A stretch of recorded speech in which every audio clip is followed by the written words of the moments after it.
are now live. Thank you all for coming out, especially on March Madness evening. So thank you for considering this important. And I know everybody's cell phone ringer is already shut off because we have some of the most polite audiences anywhere.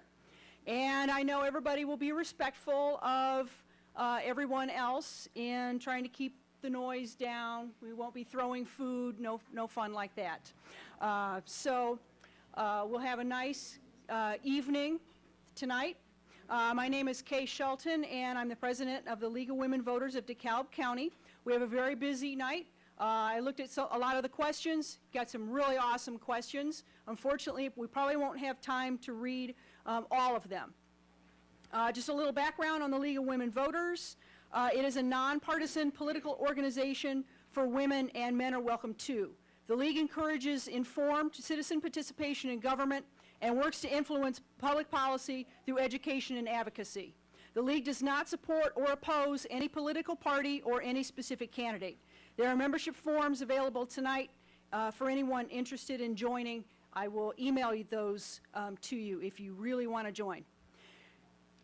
I wish to thank everyone at the City of DeKalb for allowing this event to be held in the council chambers. A special thanks goes to Jeff Bertel of the City of DeKalb, who is helping getting this event televised on Channel 14 and live streaming on the internet. Thanks to all the candidates who could participate tonight. Not all candidates could attend. For the candidates, because this is a public government building, literature and yard signs cannot be left attended at the end of the night, and extras cannot be left behind. Please take home any campaign literature at the close of the event. You cannot leave it for the city staff tomorrow. That's a big no-no. For candidates, remember to talk into the microphone so everybody at home can hear you. This is on television as well as the internet, so you've got to talk into the microphone. And there will be a couple of seconds of a delay, so if you start watching the TV in the back, there's a little bit of a delay. I would ignore that if I were you, because it can be distracting. Candidates with no opponent present will be given 2 minutes for a statement. Candidates with opponents present will be given 2 minutes for an opening statement, 1 minute to answer questions, and 2 minutes for a closing statement. All opposing candidates will answer the same questions so voters can be informed of the differences and similarities between the candidates. Dr. Farrell Bryan will be the timekeeper. He will have warning signs at 1 minute, 30 seconds, 15 seconds at stop. Going past stop may mean the bell will ring, and he's not afraid to ring the bell. Go ahead, Farrell. There you go. At the door, there were suggestions on how to write appropriate questions. Not all questions will be asked due to time constraints. For full disclosure, I am employed by Northern Illinois University, Kishwaukee College, Walmart, and the Illinois Humanities Commission. That means the Kishwaukee College trustees are my bosses, so please vote for a nice boss for me. I would really appreciate that. Please welcome DeKalb County Clerk and Recorder, Doug Johnson, who will provide information about voting. Good evening, everyone. Kay, thank you for this opportunity, and the League of Women Voters and the City of DeKalb for providing the facility. In DeKalb County, voting has started. In-person absentee voting started on February, I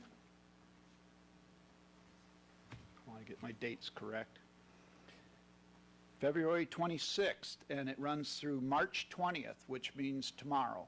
At that time, in-person absentee voting will stop, and then on Monday, March 23rd, early voting starts across DeKalb County.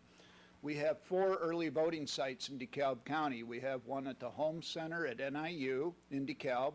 We have one at the Sycamore campus, which is at 110 East Sycamore Street in Sycamore at the administration building in the lower level. There is an early voting site in Sandwich at the fire barn and an early voting site in Kirkland at the City Hall.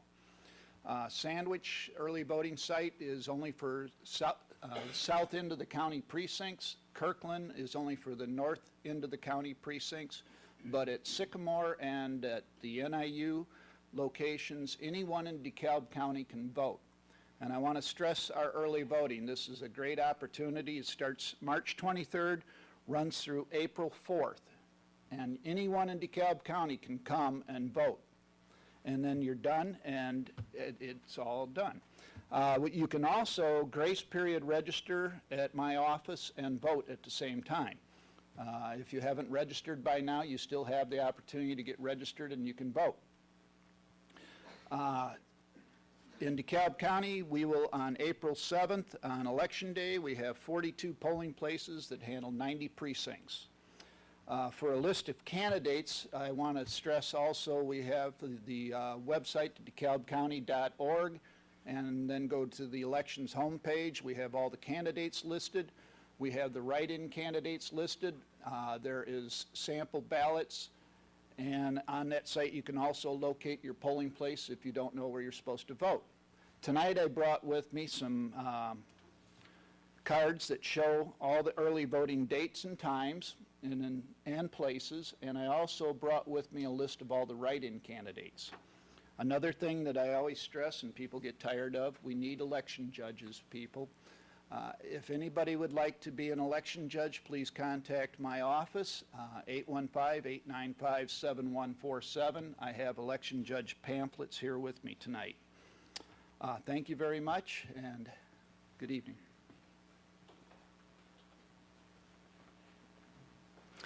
Thank you. Our first candidate, who is the only candidate who is able to attend tonight, is Kenneth F. Dubler for Kishwaukee Board Trustee. Kenneth, come on up.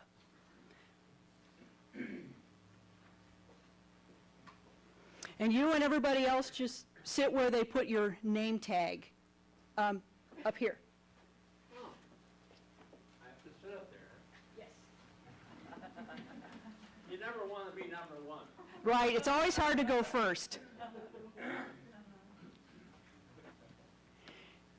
And if you could provide a 2-minute statement, that would be fantastic. I'll make it brief and quick.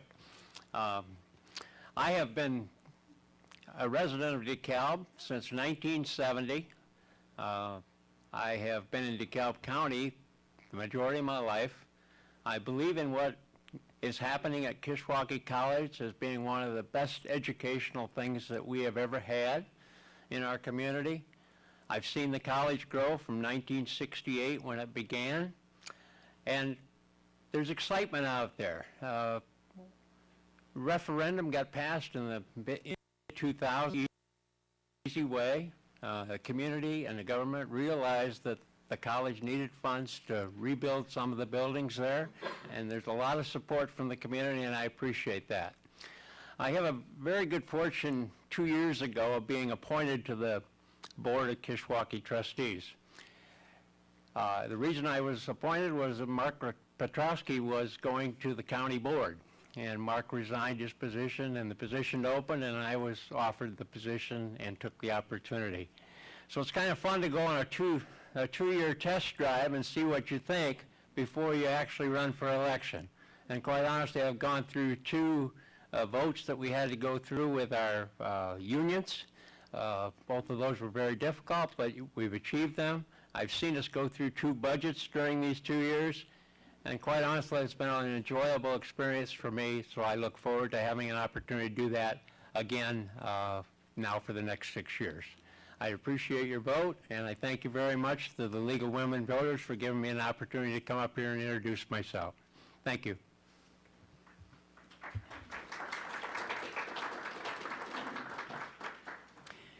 Thank you. For previous elections, I read the text of ballot questions and referendums during candidates' night. This time there is a ballot question as a result of the efforts of a nearby group based out of Rockford. I attended a couple of meetings of this group to find out information about the ballot question, but the League of Women Voters of DeKalb County does not have an official position on this ballot question. Rockford is close enough to have representatives come here and talk about the ballot question. Please welcome 2 representatives from Rockford represent us who will explain what the ballot question is about, and then they will answer questions from the audience. Good evening. Thank you, Kay and the League of Women Voters, for the opportunity to speak this evening, and to all of you for attending. My name is Shannon Wild. I'm a Genoa resident and a member of the grassroots corruption fighting organization Represent Us, and this is Elizabeth Lindquist from Rockford. We are a fiercely cross-partisan campaign to fix America's broken political system. In an effort to gain support for a comprehensive reform plan known as the American Anti-Corruption Act, we were able to place a non-binding advisory question on the ballot in Genoa Township this past November. The question is a highly abbreviated version of the American Anti-Corruption Act and received an astounding 89% approval, and will now be placed on the April ballots for DeKalb and Winnebago counties. The citizens of Genoa agree that something must be done about our current political climate. The wording of the county questions read as follows. Do you support removing the corrupting influence of money on our political system by prohibiting politicians from taking campaign money from special interests they regulate, increasing transparency for campaign funding, empowering all voters through a tax rebate voucher to contribute to the candidates they support, prohibiting representatives and senior staff from all lobbying activity for 5 years once they leave office, and placing limits on super PAC coordination? Advisory questions like this are invaluable as elections are becoming more and more expensive. The cost of national elections are now totaling in the billions. You would need to raise over $1 million to win a seat in the House of Representatives. No rational person would believe that this is an acceptable obstacle to run for office. Where would someone even begin to raise that amount of money? You'd probably start by asking special interests for a campaign contribution. The Sunlight Foundation, a nonprofit committed to achieving government transparency, ran a year-long investigation looking at campaign contributions and lobbying costs. During the 6 years covered by the study, they found that the top 200 politically active corporations spent a total of $5.8 billion on federal lobbying. These same 200 corporations then received $4.4 trillion in the form of federal contracts, tax breaks, and other financial perks. This is roughly 2/3 of what individual taxpayers paid to the Treasury during this same period. In other words, they gave them money that belonged to you and belonged to us. Money that should have been used to better our communities. That's how we get representatives like Aaron Schock, the congressman from the 18th district of our own beautiful state. The one who resigned a few days ago after spending taxpayer and campaign money on his elaborate office, airfare to Bears games, trips, and other entertainment. The depressing part is he didn't even do anything unusual. This is common practice among our elected officials. The odd part is he actually resigned. It leaves us to wonder what else we may find out. So lobbyists spend, and we end up with representatives who love their images and lavish lifestyles more than their country. Is it any surprise that 2/3 of the American people do not even show up to vote? They have lost hope in our representatives. They have come to expect these types of practices. These advisory ballot questions are a concrete way that we, the people, can tell those above that there are real solutions we agree on, regardless of where we sit on the political spectrum. The results of the measure will send a clear message to our elected officials and give people hope that we can change this. We can end this dependence on lobbyists and special interests, restoring power where it rightfully belongs, with the American people. That is why we have decided to take action locally. Last November, voters in Tallahassee, Florida were the first to pass a citywide anti-corruption act.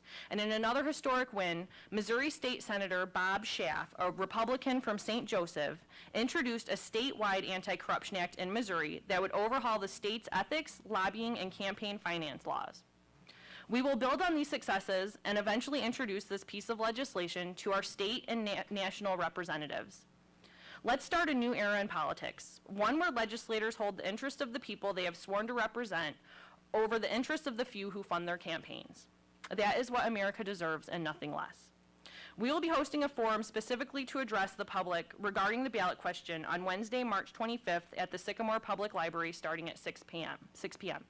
I hope that you will consider joining us. We also have a ton of extra flyers, so please take as many as you like if you'd want to pass them out. We also have yard signs. And please vote yes for the, for the anti-corruption question on April 7th. Thank you so much.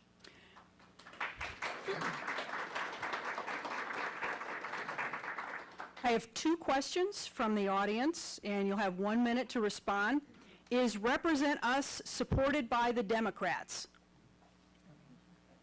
Represent Us is a truly fiercely cross-partisan organization. If you look at our Board of Advisors, they really come from across the political spectrum. There's everybody from Tea Party people to traditional Republicans to traditional Democrats to Occupy Wall Street people. So it is really fiercely cross-partisan. We work very hard to make sure that we only focus on this issue, just the one issue, and we don't get involved in other issues. And this is an issue that the American people, by and large, agree on solutions with. And so we may be supported by Democrats, but we're also supported by Republicans and independents and people from across the political spectrum. Okay, and one more, and one minute to answer. How will this ballot question eliminate dark money from the political process? This ballot question is just non-binding and advisory. However, Represent Us does want to completely eliminate dark money. One of the parts of the overall plan is to pass the Disclose Act. The Disclose Act was originally introduced to Congress in 2012. It's never gone anywhere. It was reintroduced into the 2014 Congress, and that entire piece of legislation is built into the Anti-Corruption Act. So, and that would eliminate dark money. It would also provide for a system of citizen-funded campaigns, so you wouldn't have so much of a need for money from any other sources. And it would also define coordination between super PACs and candidates so that we could place reasonable limits on those super PAC donations, because we do know that they coordinate regardless of what they say. Okay, thank you very much. Thank you. Thank you.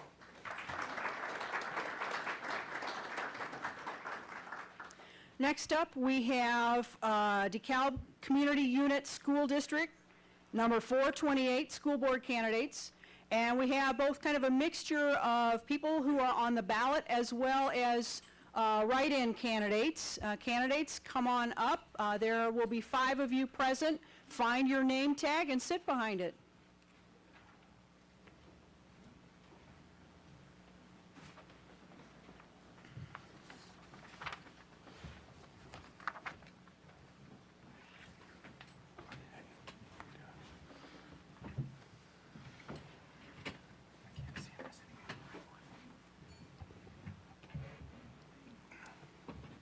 Okay, we'll start first with Howard M. Solomon.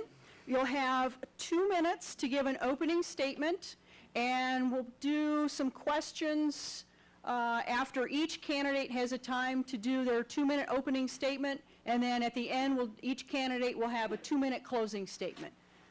Mr. Solomon, welcome. Good evening.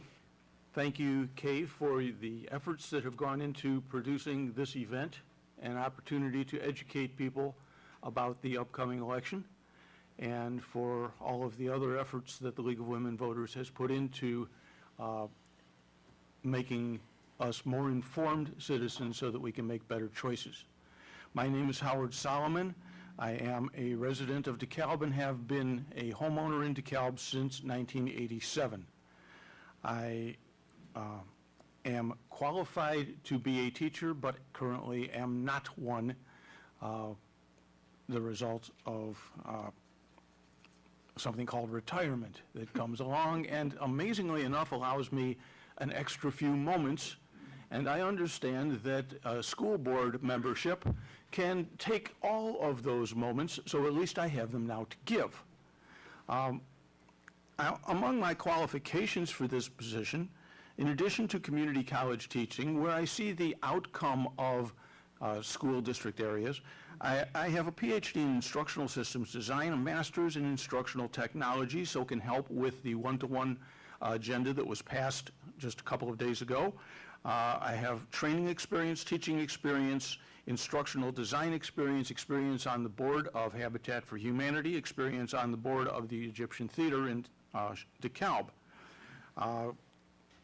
The last Tuesday meeting of the school board, I was astounded to see that things were taken care of quickly and done in a manner that everybody in the room was appreciative of, and I want to thank everybody for coming out, and will appreciate your vote on April 7th.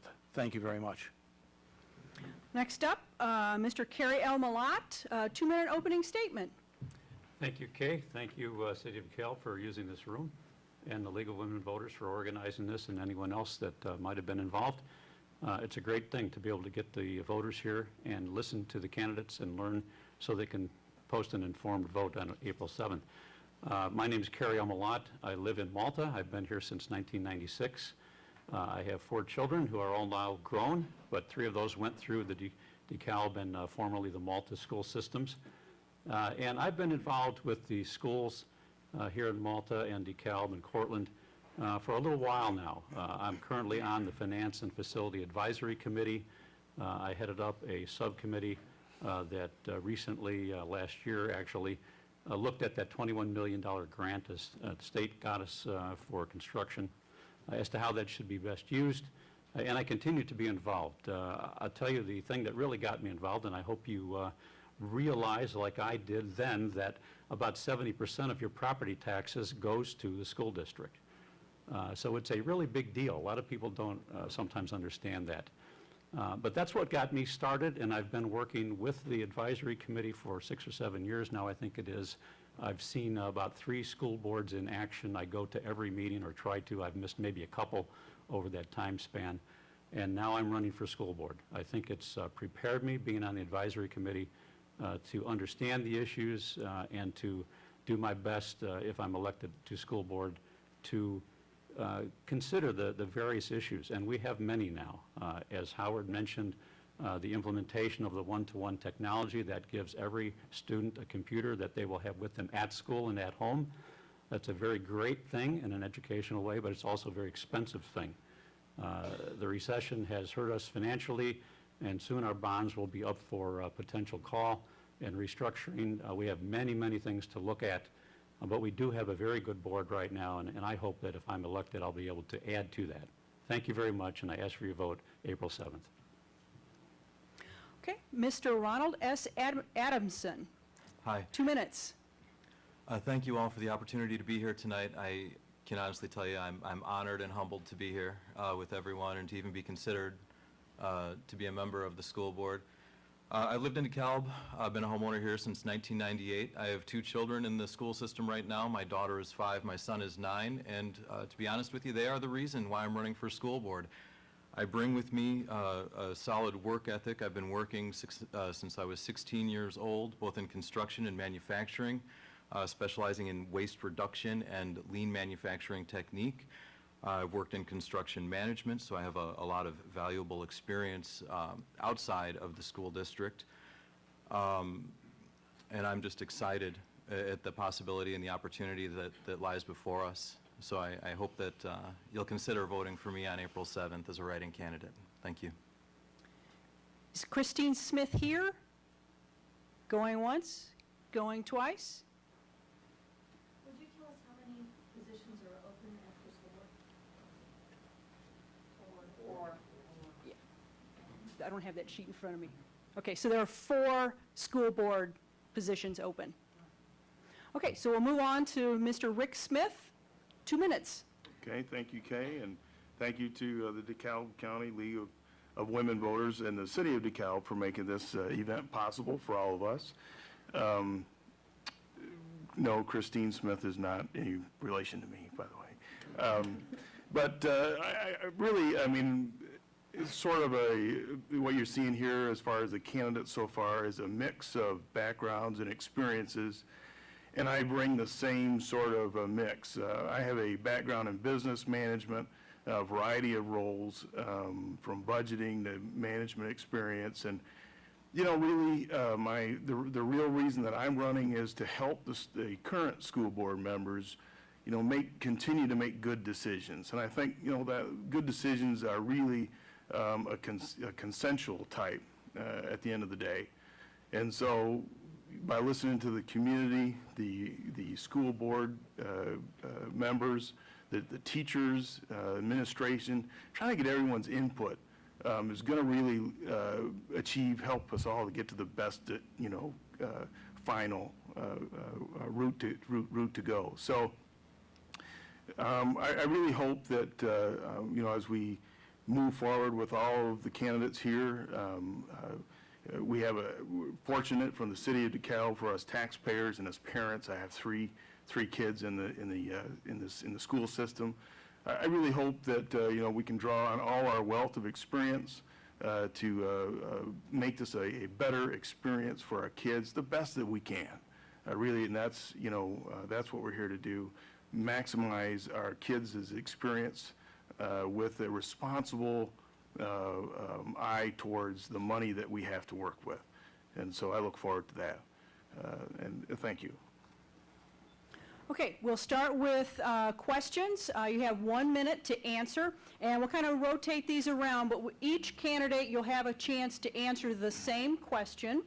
And we started with Mr. Solomon first, so we'll move on to Mr. Malat. You have the first question, 1 minute to answer. How do you feel about Common Core? That's a really good question. I just did a little research on that the other night in preparation for the one-to-one consideration at the school board meeting. Common Core, in my view, has good intentions, but the problem that I see with Common Core, and more importantly, actually, with the park assessment testing that we must do in Illinois, is that it's often unfunded. The one-to-one implementation is very expensive, and part of our rationale is rather than open up another school building, which is also very expensive, we're hoping that some of these computers and the related technology will help us not only do a better job of teaching the students, but also satisfy the state with its requirement as a result of Common Core that we do the park assessment testing, which must be done by computer. This is not a writing test. You actually interact, the student interacts with the computer. So Common Core is both good and bad. It's a two-edged sword, and how it's implemented will determine whether it's a success and whether we can manage it financially. Okay, candidate Adamson, same question, Common Core. I've helped my children with their homework a lot this year with the Common Core principles, and I can honestly tell you I'm not a fan of it. A lot of the homework and the things they're being taught at our elementary level are skills that they will never use later in life. If you've seen the curriculum, if you've worked with it, you would understand what I'm saying right now. But it's truly just not a fan of the Common Core.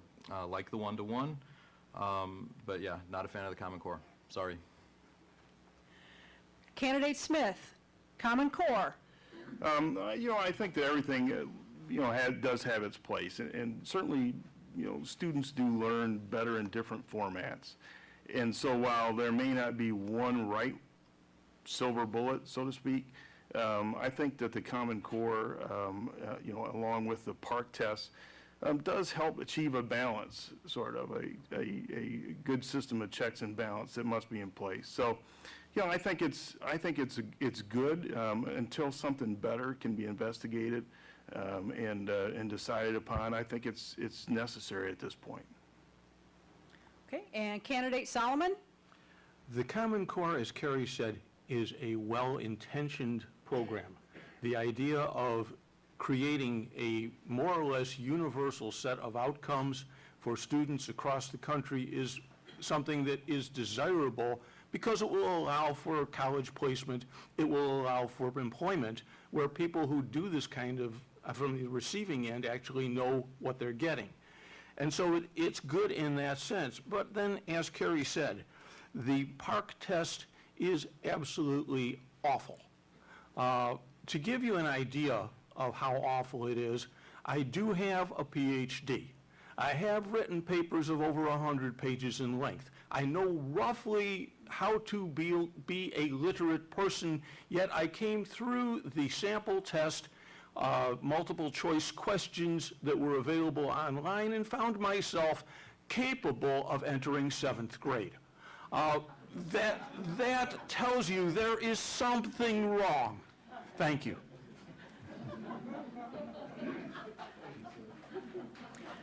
Okay, next question, we'll start with candidate Adamson. What do you think about the computing tool one-to-one?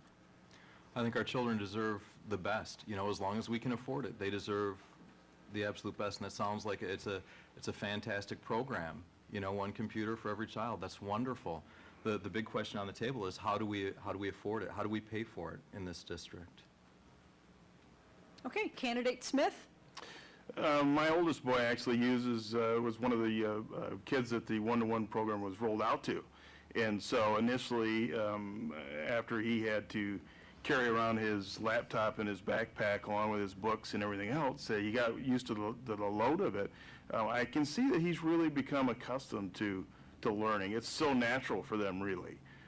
So I just really think, I mean, the obvious thing is that's how kids are accustomed to learning. That's how they're accustomed to being a part of a community of a larger sense with their peers in the classroom. So I think it's an exciting time, really. There is the money issue, and I think and that's what really it needs to be delved into a little bit more to be able to speak intelligently about how we're going to pay for it. And I think that's one of the reasons I look forward to being a part of the school board, so that we can really try to make best sense out of what those decisions need to be. Candidate Solomon? The one-to-one program with implementation over 3 years that was passed Tuesday night is a darn good way to go. It is going to allow the curriculum to be presented as planned, and that's why we have professional educators who are doing the planning of the curriculum. How to pay for it is definitely a problem. It's $9.5 million or something along that line, 8.5, 9.5, you know, what's a million here or there? But it is an expensive proposition to put a computer into every child's hands. What it also does, though, is in some aspects it has the potential to pay for itself in things like expulsions, where we have a student who is now a failure with the district and could be brought in via distance education, brought back to the system and allowed to go through life, caught up to his or her peers, so that they can actually have a successful life, which is what we want out of an educational system. Thank you. And Candidate Malat? I could talk at length on one-to-one. I've been involved in the discussions and inquiries for quite some time. Again, it's a two-edged sword. I think it's something we must do.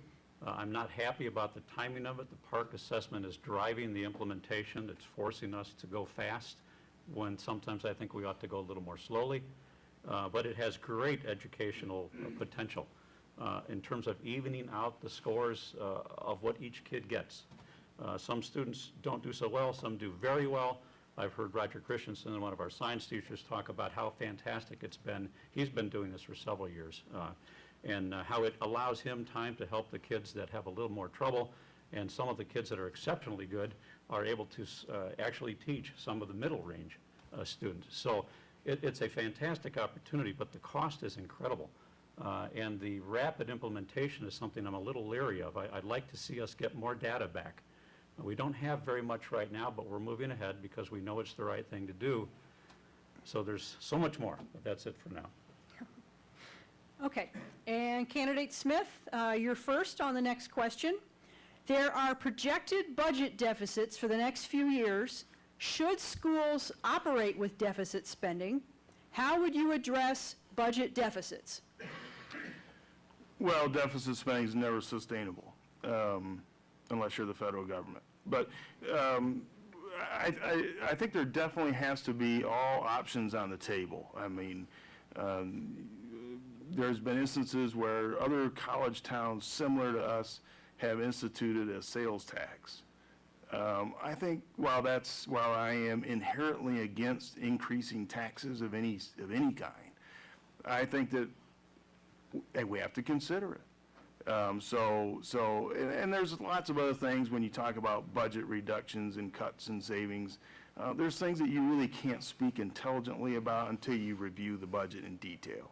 And so I'm not going to pretend to know those things.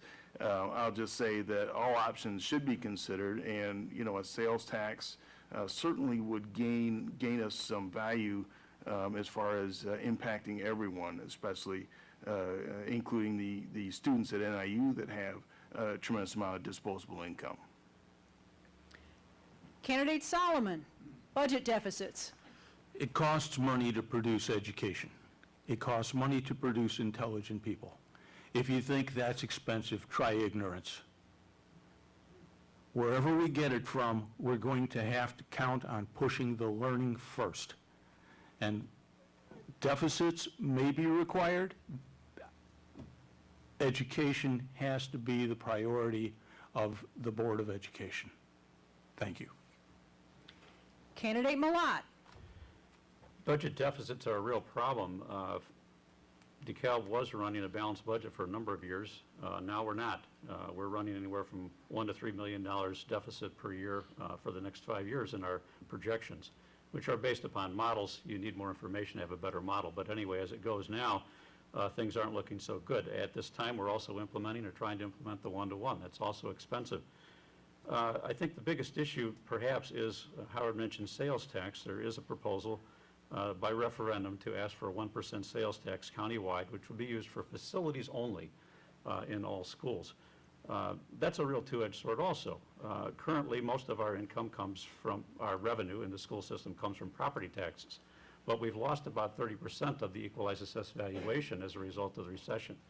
So there is, right now, Senate Bill 1 in the legislature, an attempt to try and bring more money to the schools. The GSA, the General Student Aid, is prorated right now, down to 89%. So many issues. It's complicated, but I don't like deficits whatsoever. And Candidate Adamson. As Howard mentioned, I really appreciate where he's at with the education comes first, because the children need to be our top priority. Educating our children need to be our top priority, and it's our responsibility to make it work. It's our responsibility to evaluate all of the options that are out there before us, to eliminate waste wherever possible, to investigate all of the tax options, to make it work and not operate at a deficit. That's why we're here. Okay, Candidate Solomon, you're first on the next question. What are your opinions on neighborhood schools? They are the reasonable place to send children who live in a neighborhood. I think that about sums it up. Particularly with Common Core, we expect that there will be greater equity among the neighborhoods. So naturally, have students walk to school. You cut back a little bit of expense on busing. And when you cut back expense on busing, then you can swing it into not having a deficit.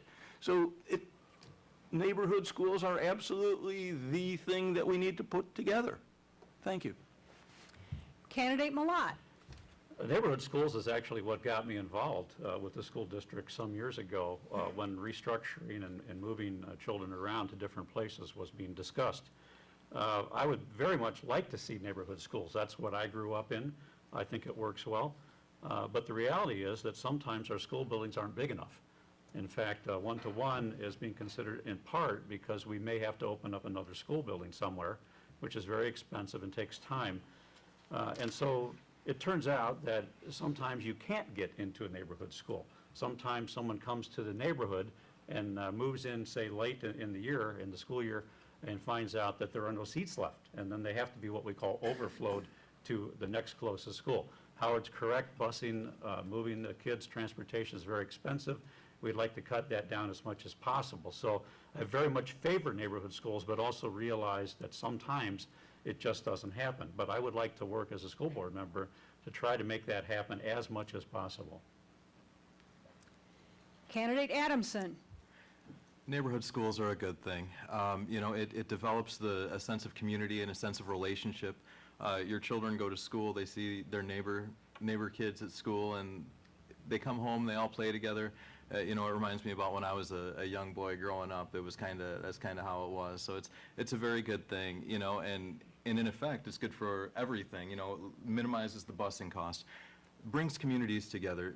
My children, they carpool with our neighbor children. We get to know our neighbors better, and we all kind of work together and take turns driving the children to school, and it's just a very good thing.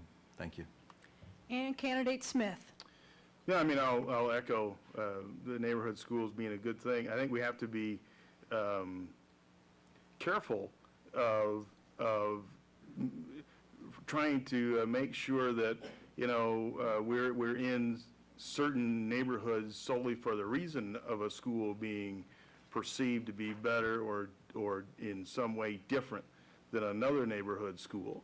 I mean, certainly economics come into play, because if you can only afford to live in a certain neighborhood, I mean, there's things that, people want to move up and move into better neighborhoods, move out of that neighborhood and that neighborhood school and go to a different one.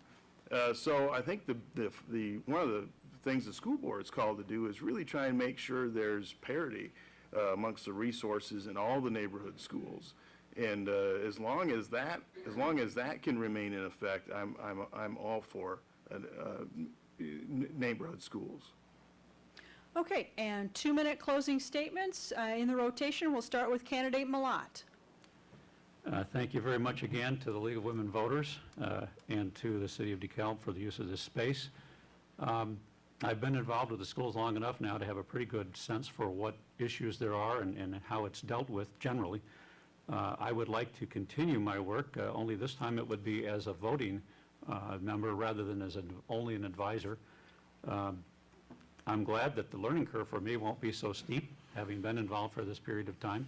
And yet at the same time, it's someone said when we left the other night after the board meeting that I had a smile, and I said, yeah, it hides the fear and trepidation, because there are many, many significant issues. Financial ones are probably the most serious right now. But there are really good people. If you had been there Tuesday night, you would have seen the great concern that the administration and the board has for the children in this district. The one-to-one is a fantastic potential program. It's not going to be easy to implement, and yet it needs to be done. Somehow we have to figure out a way to pay for it, and at the same time we have to figure out a way to get back to a balanced budget. That perhaps will be helped. Our new governor has claimed to be strongly committed to funding our schools in a larger way than it's been done in the past. I noticed in the newspaper today that our Representative Bob Pritchard is a spokesperson for a process that will be looking at what's called General Student Aid, or GSA, which right now is being prorated to all districts at 89%. And Governor Rauner has proposed 95%, and perhaps we'll have some other ideas on how we can increase the funding of the public schools. Finally, the one next big issue, or two issues really, will be the one-to-one technology and the sales tax, whether or not to implement a sales tax to help with school facilities, which of course would free up money within the fund for other purposes. So there's much to do. I look forward to continuing to work, and perhaps if you choose to elect me to be an actual board member, I ask for your vote. Thank you very much. Candidate Adamson, 2-minute closing statement, please. Well, thank you again for just giving me this opportunity and taking the time to get to know me a little bit. And I really look forward, if you choose to elect me, to get to work with such fine people up here. I think that the diversity of DeKalb can be represented very well, and we can all work together to do what's ultimately best for our children and what's best for our community at large. And that's ultimately why I want to run for the board. So if you'll consider writing me in on April 7th, I would appreciate it. Thank you very much. And candidate Smith, 2-minute closing statement. Well, I had a bunch of smart things ready to say, but as the old joke says, I have trouble remembering 3 things: my name, my wife's birth date, and I can't remember what the 3rd one is. I think really what you've seen here again is a good group of people willing to donate their time and a lot of time to make sure that there's a good balance between maximizing, again, our kids' educational experience and the resources that we're able to give them, balancing that somehow most responsibly with the taxpayers, and what resources do we have. So while we're all very well able to do that, I would appreciate your vote, and look forward to the April 7th time when we can wrap this up and get started on a new chapter. And candidate Solomon, 2-minute closing statement, please. On April 7th, we get to vote for candidates for the school board and candidates for other offices. I got into this not knowing the extent to which I was going to become pulled in and involved with the issues of schools in the DeKalb area. But I have gotten involved. I have seen the current board and seen that it works. I've seen that the group of people who are here tonight will all make excellent additions to that board. I bring along a set of skills that, beginning on April 7th, I plan to start adding to those that are already on the board. Thank you. Thank you very much. And just as a reminder again, not everybody here this evening is going to be on the ballot. There are write-in candidates. Candidates Adamson and Smith are both write-in candidates. Candidates Solomon and Malat you will see on the ballot. So thank you very much all for running, and have a good evening. Thank you. Next up will be Ward 3 Alderman candidates. Come on up.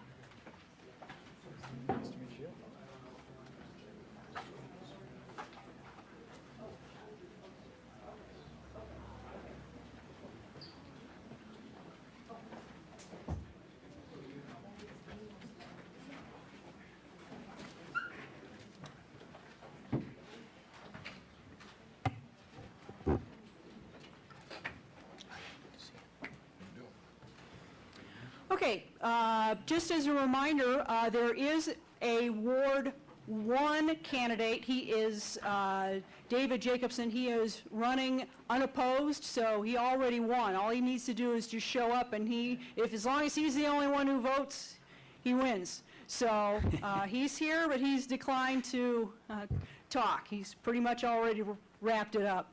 Okay, so candidates for Ward 3 Alderman. Steve Capitan and Michael Marquardt. And you have a 2-minute opening statement, then we'll ask some questions. You'll have 1 minute to answer, and then a 2-minute closing statement. And we'll start with candidate Capitan, a 2-minute opening statement.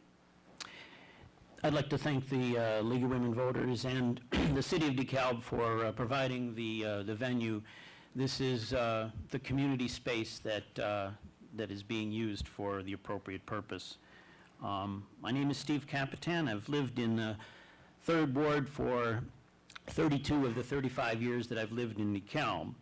I served on the City Council from 1995 to 2007 and as City Clerk from 2009 to 2012. I've been a volunteer with a number of community organizations over the years, including the League of Women Voters. I learned a great deal about the League's history here in DeKalb. I first ran for office in 1995, fighting the city's plan to use taxpayer dollars to subsidize the demolition of an historic building in order to bring in a drugstore. And fortunately today our policies are to not subsidize drugstores because of the nature of the business is not bringing new sales tax dollars. It's only rotating sales tax dollars from one business to another.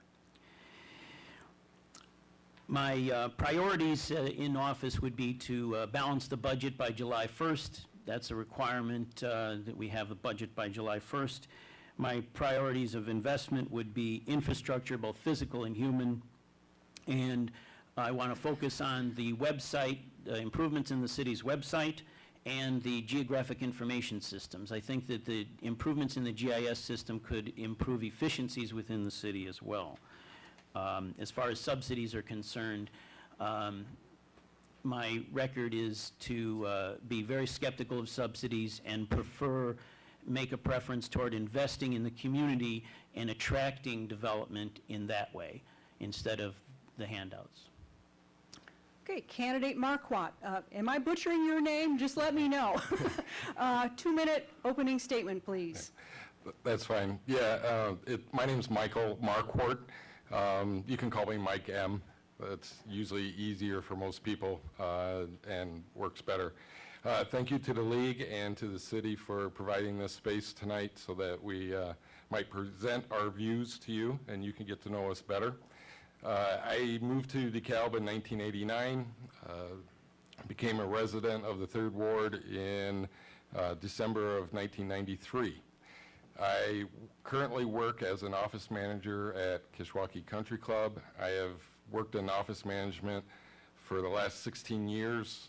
I like to say that it's old-time office management because I have been responsible for human resources, computers, payroll, and the occasional birthday lunch as everything comes together in that way. I believe that our priorities for the City of DeKalb are to work with various areas in the city to promote them for businesses, to retain businesses, as well as attract new businesses to our area to increase that investment in our citizenship. I believe that we also need to offer the services that are necessary not only to the businesses but to the individuals of our city. The city is in a service organization. We provide those services, and we need to look at how we operate in that light, how we can most effectively and efficiently provide those services to our citizens, to our businesses. With that in mind, I thank you for this opportunity to expound further on our own views. Thank you. Candidate Marquardt. Okay, hopefully I'm closer on that. Sorry about that. The first question will be to you. You have 1 minute to answer. What is the biggest issue in 3rd Ward, and how would you solve it? Biggest issue in the 3rd Ward is one of diversity and one of possible decline. Part of the 3rd Ward is manufacturing, the old Wurlitzer building, which is being torn down, the GE factory, which is closed, and it's a very diverse ward. We go from every socioeconomic stratum that you can see. We go with retail along Sycamore Road. So it's a matter of representing all of those different interests, which are also represent the City of DeKalb at the same time, so that we can improve the infrastructure that we face with our deteriorating roads, and also with various parts of the ward that are in need of improvement and remodeling, and also keeping in mind that we need to keep our businesses. Candidate Capitan, 1 minute to answer. Biggest issue in Ward 3, and how would you solve it? Well, the ward is very diverse economically and ethnically as well, running from the area up by Oakcrest into the older neighborhood in the older industrial area. The old industrial area, I think, is one particular focus is, that needs to be addressed. And while, as I had said in my opening, I believe in investing in the city infrastructure in order to attract businesses, there are instances in which direct subsidies can be helpful in blighted areas, and that the old industrial area is I think, qualifies for that. And so that is an area that I would look at tax increment financing support in that area. And I think that the city is investing in community relations with the police department in the neighborhood, which I think is a positive thing, and I would continue and enhance that. Candidate Capitan, the next question, you're first. Are you in favor of renovating City Hall or replacing it, and why or why not? That was an interesting debate among the council members at the last meeting in which they discussed that. And I think that we need to look at what the facts are in terms of what the costs would be. Ultimately, that's what it comes down to.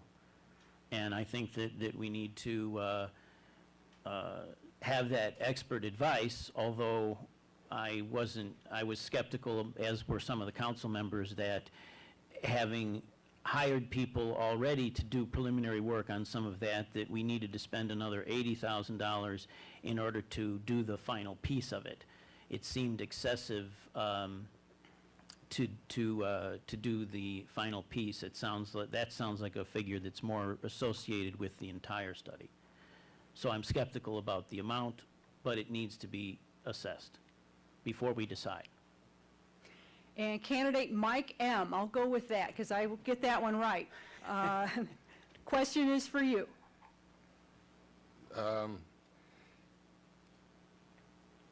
I would look into remodeling more than rebuilding the building. If it is more cost-effective to adjust this building, I would be in favor of that. It's a matter of looking at our budget, at looking what finances we have in place. There are always, future declines that may happen. Just like the school board, we are hit with declining property values as well. So those finances coming into play. Also, like Steve, I'm not in favor of spending more money necessarily on additional studies. I believe that we should utilize what we have locally and in staff to make some of those decisions to come up with the cost and not spend more money on those things. Okay, candidate Mike M., you're first on the next and last question. Name 2 ways you see to improve city government. How will you deliver those changes? First, I would like to see a review of how the city operates. I believe that with any organization, there is every organization needs to improve how they provide services, how they run. And I would like to see maybe more of a business viewpoint taken as far as how the city provides those services. Are we duplicating things? Do we have too many people in this area? Do we have not enough people in this area? And so that would be one of my first things that I would like to see done to provide those services better. And I also think that we need to work further with area, the DeKalb Chamber, DCEDC, those organizations to improve the investment in our community as well. Candidate Capitan. One of the things is the city website, which is under review and repair. I'm concerned that the effort to put a rush job on that is going to spend more money and end up with a poorer product, because it's very important that we have a very good website. It is the front door of the city to anyone who is thinking of investing in this city. The very first thing that they do once DeKalb shows up on their radar is to look at the city's website. And we have one of the worst websites that I have seen as far as municipalities are concerned of our size. A second thing would be investing in the GIS system that I mentioned. It integrates the city's information systems across departments, and I would like to see that explored. Okay, we're ready for 2-minute closing statements. Candidate Mike M., you're welcome to go first. Thank you. My name is Michael Marquardt, and I ask for your vote on April 7th. I believe that I bring to this race, and I would bring to the City Council viewpoint based in business and analytics. I also believe that a consensus viewpoint needs to be worked at. Everybody has a different point of view on many items. We need to take into consideration all of those different viewpoints so that we might bring forward the best decisions for the city. I also think that we need to look at long-term effects of decisions that we make. Often, many people seek the short-term gain, what is best in the short term. But all of our decisions have long-term effects on the city. And as a resident of the city, and I have a daughter who's a resident of the city and grandkids who are a resident of the city, I want this city to be better for them. I want this city to be a place where they can live, where they can work, where they can raise their families. Those are the things why I am running. And I ask for your vote on April 7th. Thank you. And candidate Capitan, a 2-minute closing statement. I'd like to thank the League and the city once again for having this forum this evening.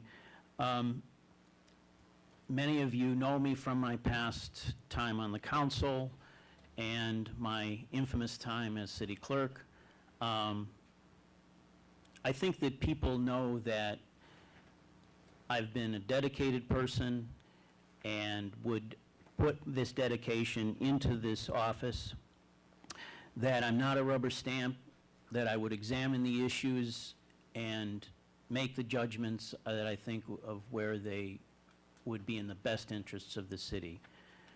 I am involved in the community. I was active in getting a neighborhood organization together in the Pleasant Street area, and I would continue to make those kind of efforts. I was excited to see that our police chief has been interested in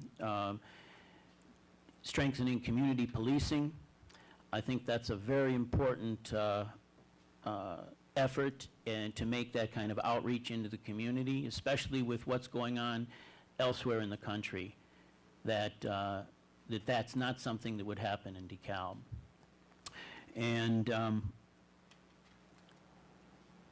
one of the other things I think that is important for us to consider is that Governor Rauner is proposing significant budget cuts. And we're going to have to make some tough decisions, and some of these priorities might have to get postponed if those cuts go into effect. I think we should resist the level of the cuts that he's talking about. A 50% cut in the sharing of revenue from income tax, state income tax to the cities would cost the city over $2 million. And that would make a serious hit on the city's budget. I'd ask for your vote on April 7th. Thank you, and have a good evening. Next up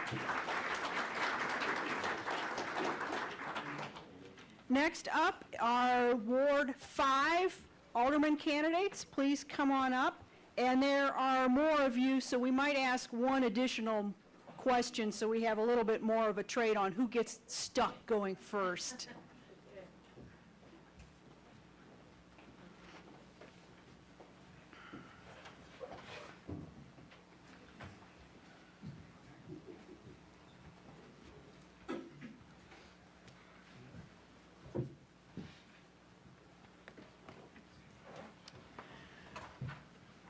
Michael J. Haji Sheik, will you please give a 2-minute opening statement? Thank you. First, I'd like to thank the League of Women Voters. By the way, my mother was a member, lifelong, and the citizens of DeKalb for this opportunity to speak with the residents of the 5th Ward, and for the people who are attending here. I appreciate you showing up. My name is Michael James Haji Sheik. I'm a candidate for the 5th Ward Alderman. First, a little of my background. I've said this at the last forum, but I want to make sure everybody gets my background a little bit. I was born in Ann Arbor, Michigan, raised in Arlington, Texas, where my father is a mechanical engineer. And he's a professor there, and he still resides and teaches. I have a younger brother named Ollie, so all you sports fans, that's all I'm going to say. He was in the NFL from 1983 to 1989. So I left Honeywell after 10 years to start a new career as an electrical engineering professor. I'm an accomplished inventor and engineer. I have up to 14 U.S. patents, and I believe that that experience in industry has given me an edge I'll get the stop sign up. I left Honey, okay, sorry about that. I believe that we in DeKalb have been given a great opportunity to move to the future. My wife always tells me to stop talking.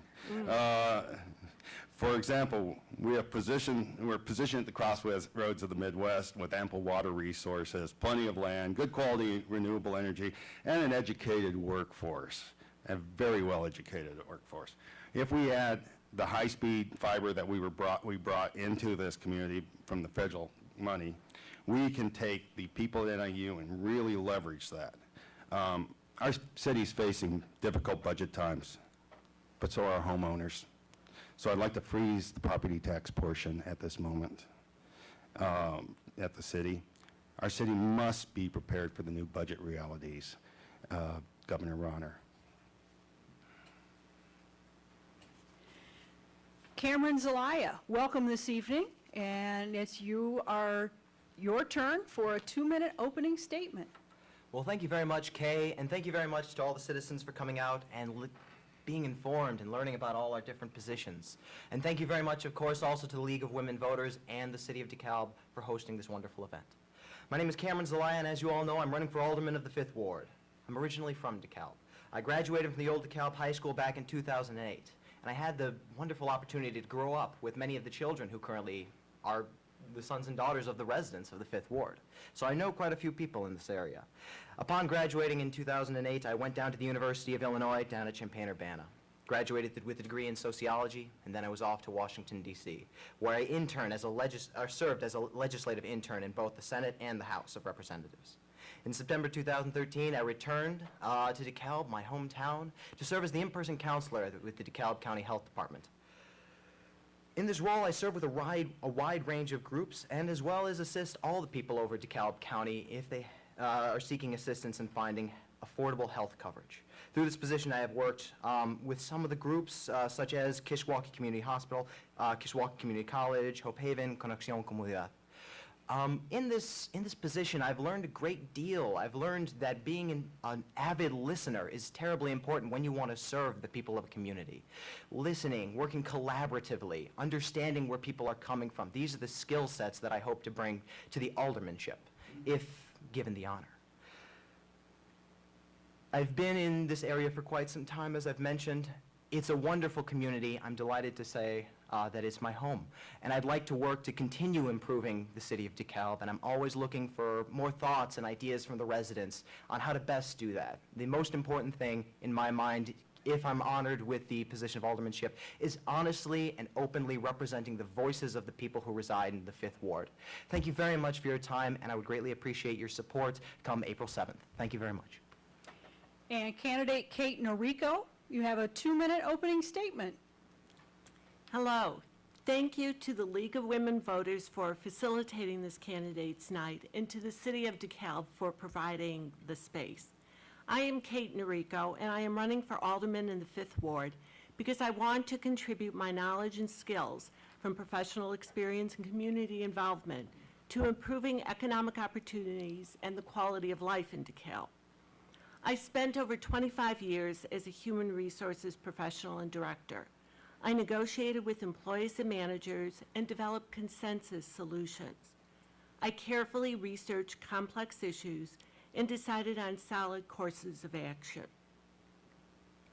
I have also been actively involved in the city's community efforts, including the leadership of the DeKalb Chamber of Commerce and Kishwaukee United Way.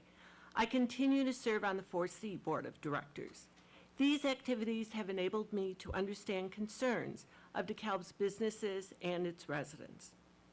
In the upcoming year and the future, the City of DeKalb must address problems: shaky finances, loss of jobs, aging infrastructure. I have talked with people throughout the community and will continue. Ward and city residents and business owners, city department heads and staff, and elected officials, NIU staff. I know that the energy, creativity, and will exist within the community to enable us to move forward on sustainable solutions. We must draw on the city's many resources: a strong, dedicated workforce, a rich farming and agribusiness history, the resources of NIU, an up-to-date hospital and healthcare system, efficient and beautiful new library and police station. I know that you are aware of the reasons DeKalb is home for you. Together, we must encourage and support a full range of businesses, including retail, dining, entrepreneurs, high-tech. DeKalb cannot afford to turn away any reasonable development option. Thank you for your support with your vote on April 7. I look forward to working with you on building a great future for DeKalb. Candidate Zelaya, the first question is for you, and this one's a challenge. In 1 minute, define TIF, and will you take an active role in making sure that TIF disbursements and transfers are being used for the intended purpose of eliminating blighted conditions? Thank you very much. TIF, tax increment financing. It's the method in which taxes, if memory serves, are slightly raised, and that particular amount that it's raised on properties are set aside specifically so that we can reinvest that in the community so that we can bring about the increased property values that the property taxes were raised for in the beginning. Would I make a dedication to absolutely ensuring that those funds are used for the redevelopment and bringing, oh shoot, I'm completely, and also that, you're absolutely right, I'm trying my best not to look at that screen, but it's getting me. So yeah, I would absolutely make sure to work on focusing that on property rehabilitation and using that and any other resources we might have to improve the quality of housing we have in the city of DeKalb. Thank you. Thank you. And for the folks at home, you're about 5 seconds behind real time because the transmission, there's a screen in the back, and when I'm talking about 5 seconds later, it goes out to you, and then it comes back, and then there's the screen. So yeah, candidates, I would recommend ignoring the screen in the back. Okay, I warned you. Candidate Noriko, you are next with the TIF question. Okay, tax increment financing, a method of financing the development to encourage economic development. I think one of the issues needs to be definition of blight, redevelopment within a blighted area. I think that use of funds is appropriate. Again, if it meets the specific criteria, and it can be used for a range of projects. I think sometimes, you know, in the past, there's been a somewhat elastic definition for the use. Okay. Candidate Haji Sheikh, the TIF question is yours. Well, my competition up here, let me tell you, it's not raising the taxes. It's taking a certain portion of those taxes from both the school districts, the parks, and the city, and taking that and the portion into a special account which we can use in later development schemes. One of the things is it's for blighted areas and improve the economies of the blighted area. And it doesn't necessarily mean that you have to give TIF money to a developer or a builder or any sort of business. It can also be improve infrastructure. It also can be improve the overall climate of the TIF district, not just for handing out to large corporations. Now, that is the way this town has often approached TIF money, and I think in the future we need to look at the overall use of TIF as an incentivization for the local public. Candidate Noriko, you'll be up first on the next question. And the question is, how will you bring living wage jobs to DeKalb? There needs to be an increase in the success of economic development for there to be increased job opportunities. And I think for that to occur, there needs to be greater cooperation amongst a variety of groups. NIU, its administration, faculty, other taxing bodies within the area, the county. And I think we need to encourage a full range of business opportunities. Small, medium, large entrepreneurs. We can't afford to ignore any options for DeKalb. Candidate Haji Sheikh, the jobs question is next for you. DeKalb needs to decide what it wants to be and then gather with its businessmen and its community and develop a long-term plan. It's not a short-term planning problem. Large businesses, small businesses, it's not the question. That is, what do you want to do? You have to make a plan. If you can plan what type of businesses you want to attract, I want to attract high-tech businesses of the smaller variety because I think those bring additional carry-on support businesses that we don't even think about. I was once told that we don't do high-tech in DeKalb because they don't bring enough employees. I don't believe that. I've been in the industry. I understand the power it has to bring in more people and other jobs and improve a community. Candidate Zelaya, jobs question is for you now. The key term I'd like to focus on would be that livable wages. How do we bring in jobs that provide livable wages? As has been mentioned during the discussion for the Third Ward Aldermans, we've been losing recently some of our manufacturing businesses, and that's one sector that we really need to work to bring back to DeKalb. We have our proximity to NIU and to Kishwaukee community colleges offer a great resource for manufacturers, for employees, intelligent employees. Kish Community Colleges has a variety of great trade programs. We have to make sure that we're attracting these manufacturing and advertising ourselves as a community that has such resources, as a community that's willing to invest in manufacturing businesses who would be willing to come to DeKalb. Thank you very much.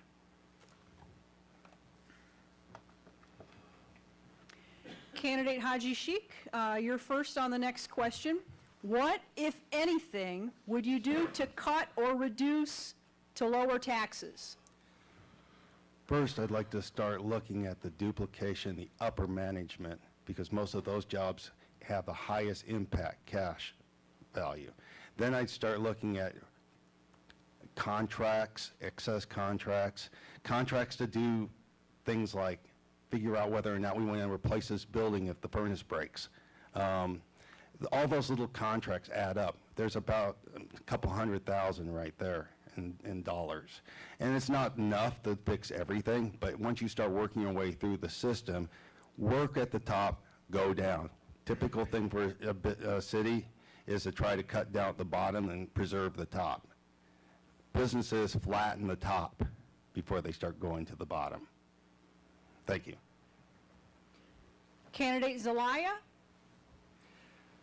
So specifically for that, we have to look at targeted cuts. I think candidate Haji Sheikh is absolutely right. It's appropriate to start at the top and then work our way down to the bottom. And we will have to, coming up, look at the entire budget. As was previously mentioned, DeKalb might be facing a significant reduction of about, if memory serves, $2.1 million if the current governor's proposed cuts in refund sales tax goes through. So that would just going to be something that's going to have to be rolled all into one. So absolutely looking at the variety of different areas where we can cut, making targeted, intelligent cuts so that we're not seeing too much of a reduction in services to our residents. That being said, though, I would like to see Public Works and the police departments kept as close to where the current levels as they do serve some of the core functions that residents expect of a city government. Thank you. And candidate Noriko, what would you cut is your question, if anything? First of all, I would ask the city department heads to come forward with budgets that represented a 5% cut and then a 10% cut. I think it's important to utilize the expertise within those areas. And also, it gives those individuals an opportunity to present their case. Obviously, it would have to be evaluated. In addition, once a decision is made about the cuts, people are far more likely to, quote-unquote, buy into it, and however difficult it is, have more confidence in the cuts if they've participated in the process. Candidate Zelaya, you will be first on the last question for Ward 5. Please explain the fiber optic system and how can it help me? I am not an expert in fiber optics. I'm going to be honest and open with you right now. Fiber optics, unless I'm mistaken, and I'm sure candidate Hajishik would be able to correct me on that, would be that this is the infrastructure for our internet and how quick the level of fiber optics that are in the ground results in how fast our speeds can be. And that affects businesses. Businesses use the internet to connect to a variety of different things to increase their productivity, to ensure that orders are coming in accurately, and to advertise. And it's used for the citizens. If I want to go on YouTube, additional speeds, if I'm doing research, if I'm an NIU student, the quicker I might be able to gather information, the better. So depending on who you are, it can help you in a variety of different ways. Thank you very much. Candidate Noriko, you're next.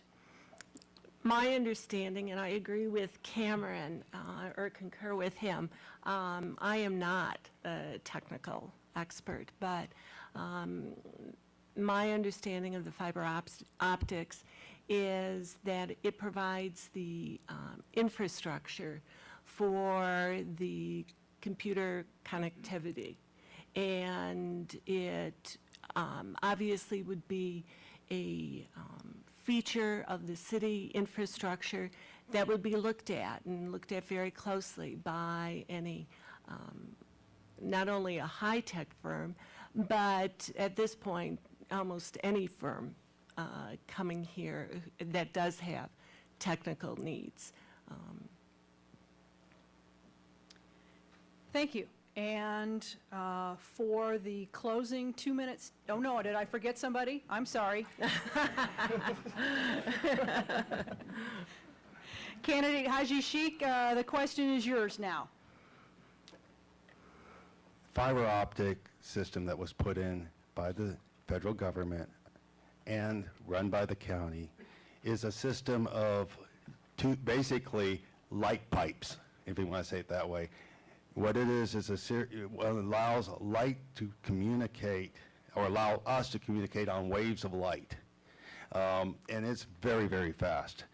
You can obviously watch somebody almost as if they were in your room on a big screen TV even. And if you're in business, these telecommunication abilities are just amazing. You can have a real teleconference without stopping like you used to do in the old days. But also we can do data centers, huge data storage areas where people can work and have jobs and good paying wages. You can also have businesses that pass and sell and draw and do all sorts of neat things in this world that is moving very quickly. So I mean, I'm so excited about it, so I can't, I have to finish on that. I could spend hours at it. Okay, and hopefully I'll get this right. It's candidate Noriko's turn to go first for the 2-minute closing statement. Okay. Thank you. I appreciated the time to introduce myself to you, to provide you with information about my background, some positions, and certainly this forum, while useful, does not give any of us the opportunity to fully explain all of our priorities, our concerns, and so forth. I hope that I have the opportunity to talk with more of you to do that. And I have spent time during this campaign talking with people throughout the city.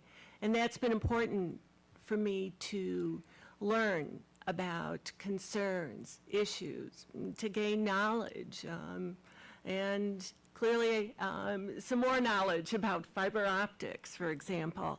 And I want to continue that work as an alderman. Will Heinisch recently sent me the link for a 1967 video on DeKalb titled Our Town. I was struck by the city's positive energy expressed in this video. I want to recapture that energy with you. Thank you for your support with your vote on April 7, and I look forward to seeing many of you again. Thank you. And candidate Haji Sheikh, a 2-minute closing statement, please. Again, I would like to thank the League of Women Voters, the citizens of DeKalb, the audience, thank you. And I really mean my slogan, jobs, growth, and community involvement. I think the future of DeKalb is important for us to improve our economy and spend our money wisely. We need to involve the neighborhoods and community in decision-making. And we also need to, like I said, freeze property taxes. Overall property taxes are too high, but we can make a little impact at the city. We do not need to use TIF money to build a city hall. We need to use these things to develop our city. It's important. I really would like you to consider me for your alderman, and I would like to serve. Thank you. And candidate Zelaya, you'll wrap up Ward 5 with a 2-minute closing statement. Thank you very much, Kay. Thank you very much to the League of Women's Voters, as well as the City of DeKalb for hosting this forum. Thank you again for the residents for coming out and making sure that you're informed voters when it comes time.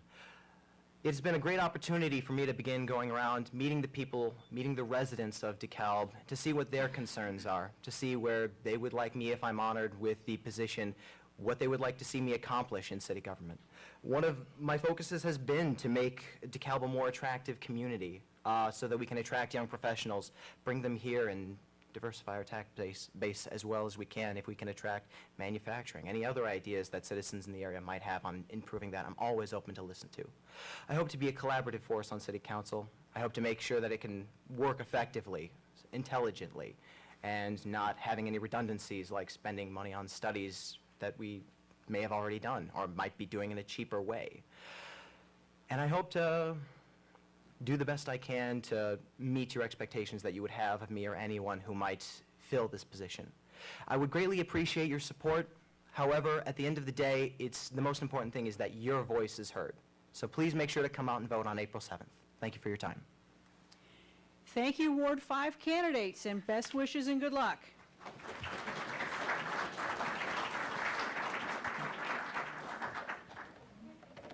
Next, last but not least, candidates for Ward 7, Alderman.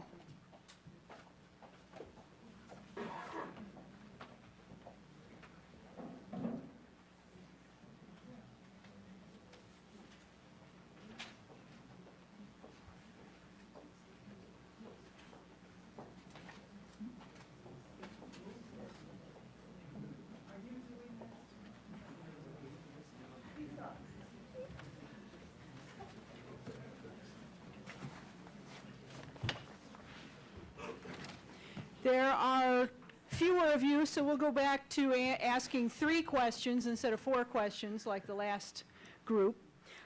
You'll each have a 2-minute opening statement, then we'll ask three questions, and then a 2-minute closing statement.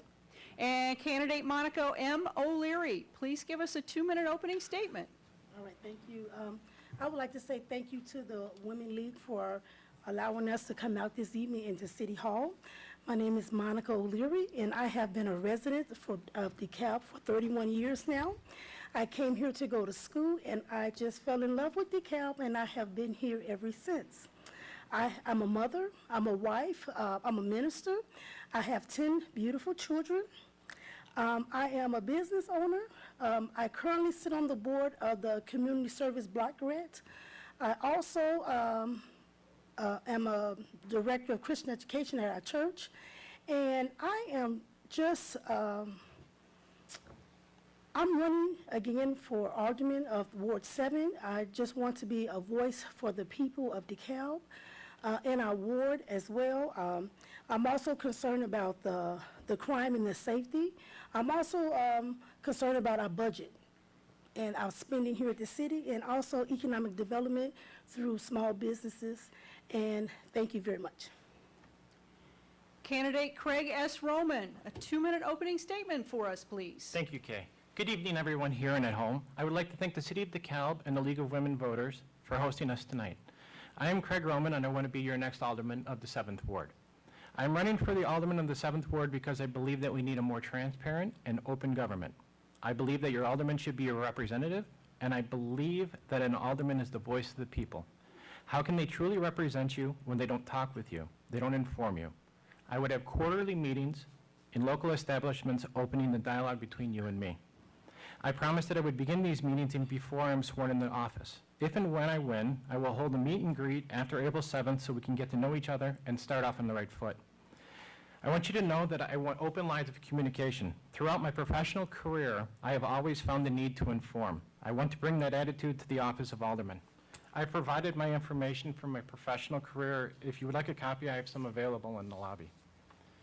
I pledge that I will answer the questions you have. If I do not have an answer, I will make sure I get back to you with the correct answer. Elected officials are nothing if they are not answerable to you.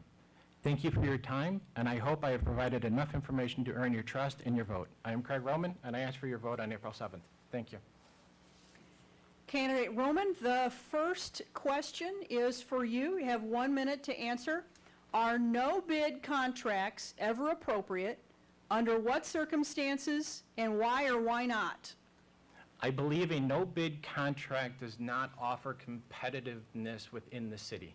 That if you have a no-bid contract, you would have one person that could that just makes a closed bid, and we accept it. If we have an open bid process, that we would have many people, hopefully, make a presentation with to the city, and then we'd be able to select the one that meets our needs ideally. Thank you. Candidate O'Leary, the no-bid question is for you. Well, we're a city that we are open, we are competitive bidding, and so we are open for all bids to come in, and we look at the ones that are more feasible for our budget. So we are open for competitive RFPs, send them out. We are competitive bidders. Thank you. Okay, Candidate O'Leary, you're first on the next question. The City Council spends a lot of time in closed session. What would you do, if anything, to bring more discussion to open sessions? Okay, the time that we spend in closed session is to talk about personnel, so we would not bring none of that part to open sessions at all, but we can bring, well, the things that needs to come to open session does come, but the personnel should never have to come to open session. Candidate Roman? I kind of agree with Monica that most of the time that we have the closed meetings, that it would either be discussing personnel or bargaining agreements, and those should not be in open session.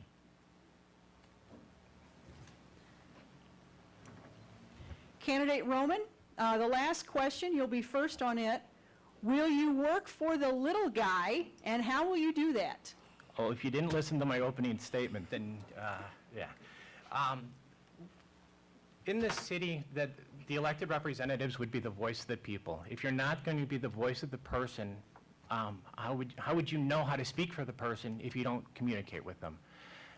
This is something I hold truly, deeply, and believe that we need to communicate with the residents to bring back government to the people. That you have the notion that government doesn't work. I just believe it's a communication breakdown between the elected representatives and the citizens. Thank you. And Candidate O'Leary, the little guy question is for you. 1 minute. Well, since I'm one of the little guys, I have a small business here, and I am for the small business. I think we need to pay more attention to them.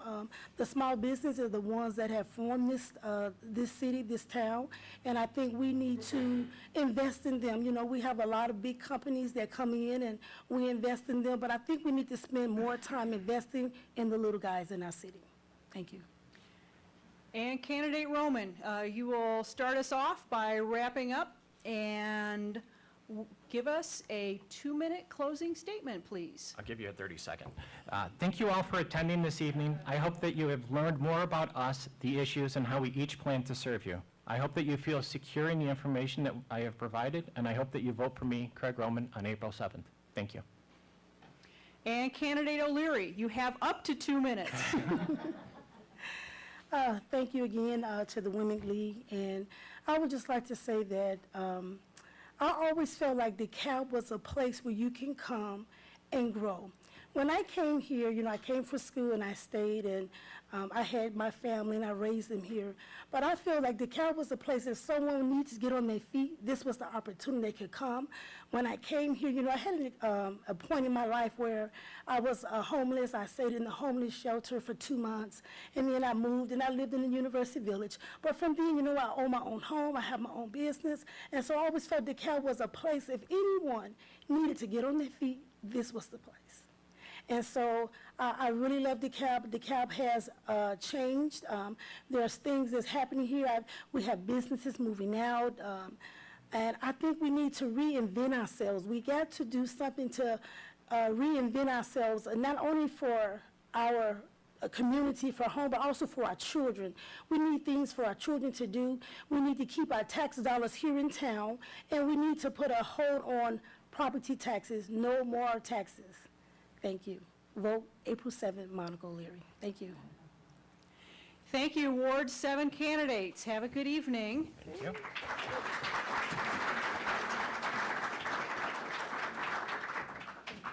Thank you for everyone who came out tonight. Thank you for everybody who watched at home and on the internet. I heard a statistic that more people will fill out an NCAA bracket than voted in the last presidential election. That's maybe not a very positive statistic. So thank you all for caring about voting. It's important. And have a good evening, and thank you very, very much for everyone who participated. Good luck to the candidates. Thank you.